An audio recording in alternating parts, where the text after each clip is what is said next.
Hello at welcome sa ating pagsusuri ngayon. Ang mga materyales na ipinasa mo sa amin, parang script para sa pinaka-epic na finale ng isang serye.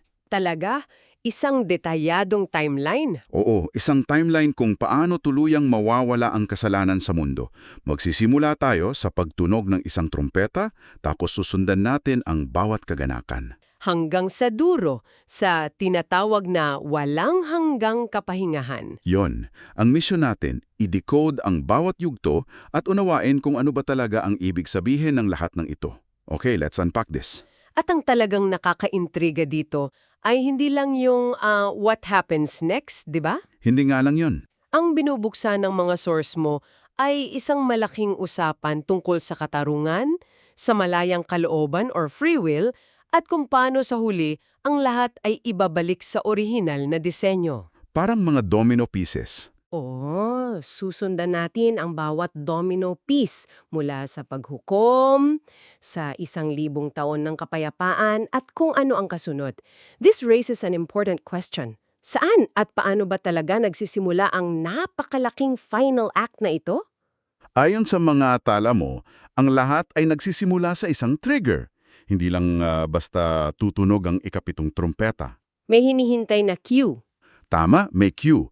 At ang cue na yon ay kapag nabuo na ang isang itinakdang bilang ng mga Sunyojung Indel. Na ang ibig sabihin ay mga martir na saksi. Iyon, kapag saktong-sakto na ang bilang nila, doon pa lang darating si Jesus sa kalangitan. At kasunod nito, maririnig na ang huling trumpeta. At ang pagtunog na iyon, ang go signal para sa isang napaka-eksklusibong event, ang unang pagkabuhay na mag-uli. Eksklusibo talaga. Oo. Ang mga martir na ito, yung mga nanindigan sa mga utos hanggang sa punto ng kamatayan, sila ang unang-unang bubuhayin muli. At anong mangyayari sa kanila? Binabago ang kanilang mga katawan at sila'y inaakyat sa langit at idinidiin sa material mo na hindi lang ito simpleng premyo. May mas malalim na dahilan. Meron. Ito raw ang pinakaultimong ebidensya na tama at totoo ang mga utos ng Diyos. Ito ang validation ng kanyang pag-ibig at katarungan. Teka, dito may isang linya na talagang nakakagulat. Sinasabi na dahil sa pagkabuhay muli ng mga martir na ito, biglang nawawala ang lahat ng pagdududa ng mga anghel sa Diyos. Yan. Ibig bang sabihin nito, bago ang moment na to, hindi pa sila 100% convinced. May pagdududa pa rin sila, parang mga tao. That's a huge implication. Exactly. Iyan ang isa sa mga malalim na konsepto dito. Ang implikasyon ay, oo, kahit ang mga anghel ay nangangailangan ng patunay, Wow! ang pagkabuhay muli ng mga martir ang nagsisilbing, kumbaga, panghuling piraso ng puzzle para sa kanila.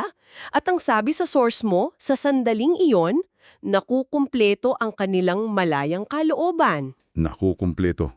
Ibig sabihin, ang kanilang pagpili na maging tapat sa Diyos ay nagiging absoluto at pinal kasi nakita na nila ang buong kwento, di ba? Ang katuparan ng lahat ng pangako. Wala nang puang para sa anumang alinlangan tulad ng nangyari kay Lucifer. Yun mismo. Wow!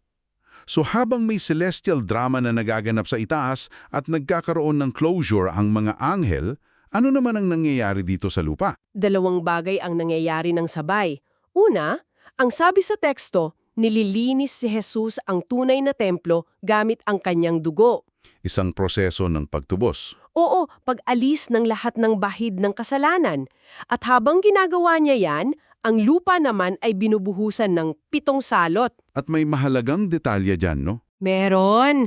Sa buong panahong ito ng paglilinis ng templo, selyado ito. Walang sino mang ang pwedeng pumasok hanggat hindi natatapos ang proseso. Okay, so apektado ang langit at lupa. May paglilinis sa itaas, may paghuhukom sa ibaba. Pagkatapos ng 7 salot na yan, tapos na ba ang gulo? Anong susunod na hakbang sa timeline na ito? Kapag natapos na ang 7 salot, kasabay nito, tapos na rin ang paglilinis sa tunay na templo. So malinis na. Dito, ayon sa teksto, ganap ng nabura ang kasalanan sa sagradong lugar na yon. At dahil tapos na ang misyon doon, si Jesus ay bababa na mismo dito sa lupa. May bago na siyang agenda. At ang agenda na yan ay ang paglilinis naman sa Hades. Paano naman yan gagawin? Hindi naman yan isang physical na lugar na lilinisan mo lang ng walis? Ang paraan ng paglilinis dito ay paghuhukom. Diretsuhang hinahatulan ni Jesus ang hukbo ng tinatawag sa mga teksto na halimaw o beast kasama ang mga kaalyado nito. At saan sila pupunta? Silang lahat ay diretsyong itinatapon sa lawa ng apoy. Ayon sa isang pananaw na binanggit sa source mo, sa puntong iyon, tapos na ang paglilinis sa Hades. Sandali, binanggit mo isang pananaw. Ibig sabihin, hindi lahat ng source mo ay sangkaayon diyan. May debate pa pala sa timing. Oo, at mahalagang pansinin yan. Binanggit din sa material mo ang isang alternative na pananaw. Na ano raw? Sinasabi nito na ang paglilinis sa Hades ay hindi pa tapos doon. Matatapos lang daw ito kapag sinunog na ang unang langit at unang lupa sa pinakadulo ng lahat. Interesting. So, the sources you shared are presenting two conflicting ideas here without resolving them. Lansado ang lahat ng detalye sa timeline na yan. That's an important detail in itself. Okay, malinaw. At pagkatapos ng paghuhukom sa halimaw, dumating na tayo sa isa sa mga pinakasikat na kaganapan sa buong proseso. Ang pagkakulong kay Satanas. Yun, sa kalaliman o sa Abes, sa loob ng 1,000 taon. Ito yata ang cosmic factory reset na hinihintay ng lahat. What's fascinating here is, yan mismo ang salita, isang reset. Ang pagkakakulong kay Satanas ang hudyat na tapos na ang isang mahabang kabanata ng kasaysayan. Ang ika-6 na araw. Dito raw nagtatapos ang ika-6 ng araw ng paglikha at sa wakas, dito na nagsisimula ang ika-7 araw, ang Sabat, ang Jubilee, ang ika-7 milyonyo. At lahat ng sumpa, nawawala. Lahat, sa lupa, sa pagkain at maging sa katawan ng tao, partikular ang tinatawag na pagnanasa ng laman, biglang nagwawakas. So si Adan bilang simbolo ng sangkatauhan, Ay, nakalaya sa pagkaalipin sa kasalanan at naibabalik sa kanya ang orihinal na mandato na mamahala sa mundo.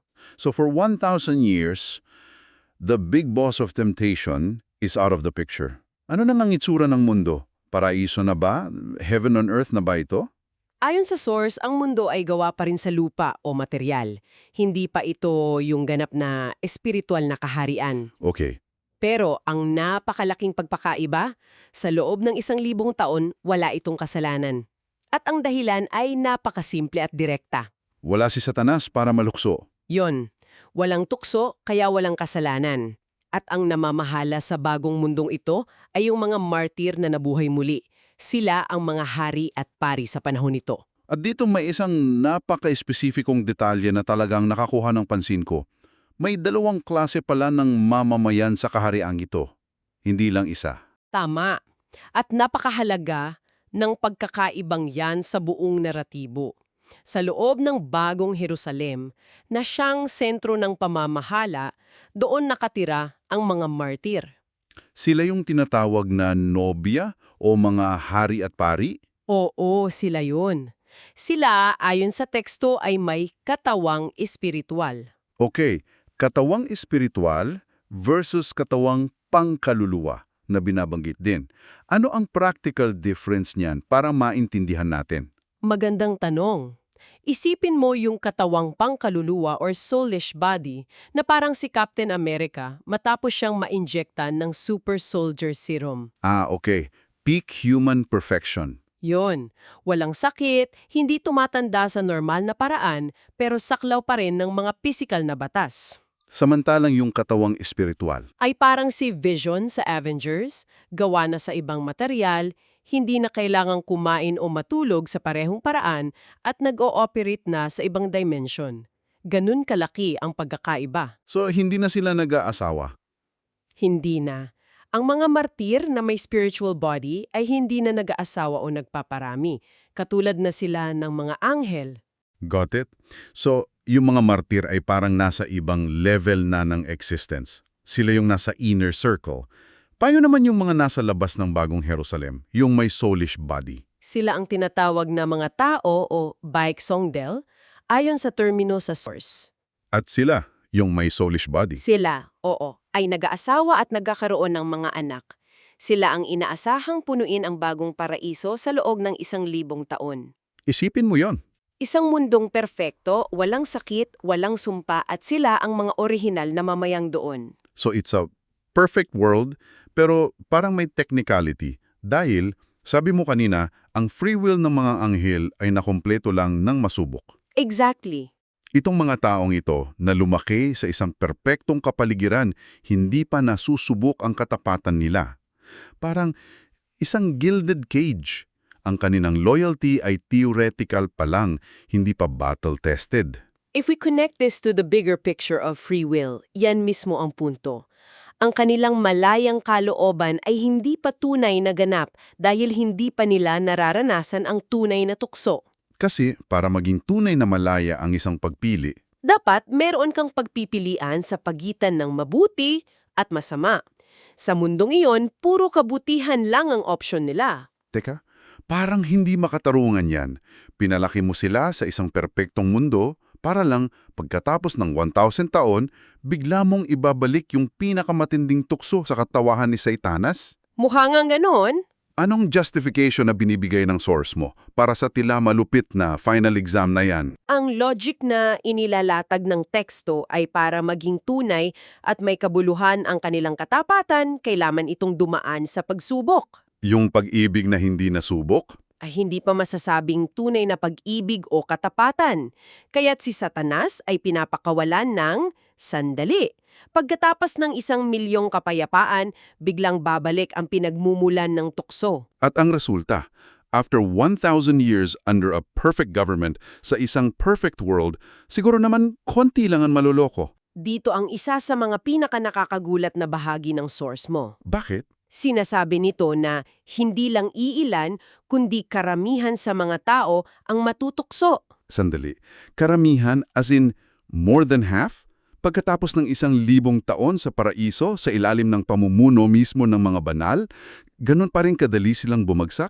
Ganun ga. That sounds incredibly pessimistic about human nature. Binibigyan ba tayo ng paliwanag ang source kung bakit? Hindi ito direktang ipinapaliwanag, pero ang pahiwatig ay ang free will na hindi nasubok ay nananatiling marupok. So anong gagawin nila? Sila ay mag-oorganisa at sa isang malawakang rebelyon, susugurin nila ang bagong Jerusalem, ang lungsod ng mga banal. Wow. Para bang sinasabi ng teksto na kahit alisin mo ang lahat ng external na problema, ang potensyal para sa pagre-rebelde ay nasa kalooban pa rin hanggat hindi ito ganap na isinusuko at napatunayan. Isang malawakang rebelyon pagkatapos ng 1,000,000 kapayapaan. Siyempre base sa naratibo, hindi sila magtatagumpay. Siyempre hindi. Si Jesus ay mamamagitan, wawakasan ang pagsugod at si Satanas ay itatapon na ng tuluyan at permanente sa lawa ng apoy. So, what does this all mean?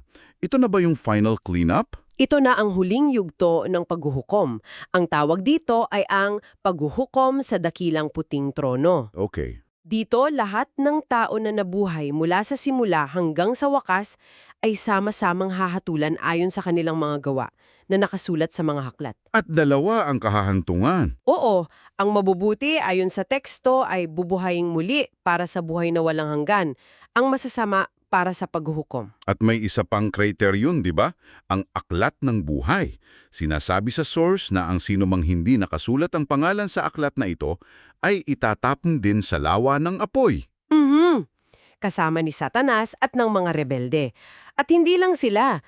Dito pumapasok ang isang napakasimbolik na kaganapan. Na ano? Maging ang kamatayan at ang Hades mismo ay itatapon din doon. Wow! So hindi lang mga nilalang ang hinuhusgahan, kundi mga konsepto mismo. Kamatayan bilang isang idea, Hades bilang isang lugar o estado, itinatapon sa apoy. Tama. Ang bigat ng symbolism niyan. It's the end of the concepts themselves. Yun mismo, ito ang simbolikong pagtatapos sa lahat. Ang kamatayan ay bunga ng kasalanan at ang Hades ang lugar ng mga nagkasala. Kaya sa pagtapon sa kanila. Sa pagtapon sa kanila sa lawa ng apoy, sinasabi ng teksto na dito na tuluyang nawawala ang lahat ng bagay na may kinalaman sa kasalanan mula sa buong sangnilikha. Kumpleto na? Dito na kumpleto ang pag-alis sa lahat ng negatibo. Ang sakit at pagdurusa ay tuluyang magwawakas. Ang mga nilalang na mayroong ng kumpletong malayang kalooban ay hindi na muling magkakasala o mamamatay. Nagsisimula na sa wakas ang walang hanggang kapahingahan. Ito na ang estado ng unsick o ganap na kapahingahan. Dito, inialay ng anak ang perpektong sanlibutan pabalik sa Ama. At sa puntong iyon, ang Diyos ang nagiging lahat sa lahat. Ang buong siklo ay nakumpleto na. Mula sa pagkalikha hanggang sa pagpapanumbalik, tapos na. Matapos nating taluntunin ang lahat na nito, mula sa ikapitong trompeta hanggang sa walang hanggang kapahingaan, tila malinaw na ang buong timeline. Pero, Pero, may isa pa. oo, may isang huling kaisipan na iniiwan sa iyo ang source mo. Isang bagay na halos bumabago sa buong perspektibo ng lahat na napag-usapan natin. Isang mind-bending na twist sa dulo. At ito ang nakakagulat na konklusyon ng materyal mo.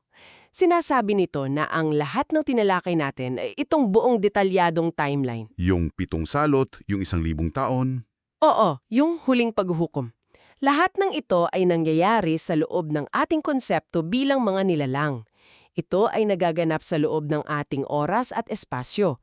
Ito ang ating karanasan sa mga pangyayari. Samantalang, para sa Diyos, ang Trinidad ng Ama, Anak at Espiritu, sila ay umiiral sa labas ng oras. Tama? Sila ay sabay-sabay na nasa nakaraan, sa kasalukuyan at sa hinaharap. So, lahat ng pinag-usapan natin, this epic, millennia-spanning saga, for God, it's all happening now. Yan ang pambihirang ideya na iniiwan nito. Para sa kanya, hindi ito isang mahabang timeline na hinihintay matapos. Ito ay isang kumpletong larawan na nakikita niya ng sabay-sabay. Nakakalula isipin. Kaya ang iiwan naming tanong para sa iyo ay ito. Kung ang buong prosesong ito, mula sa unang sigaw ng mga martir hanggang sa huling walang hanggang kapahingaan, ay para sa Diyos ay isang kasalukuyang sandali lamang, paano nito binabago ang pag-unawa mo sa konsepto ng paghihintay at paghahanda? Naghihintay ka pa ba sa isang bagay na sa paningin niya ay naganap na?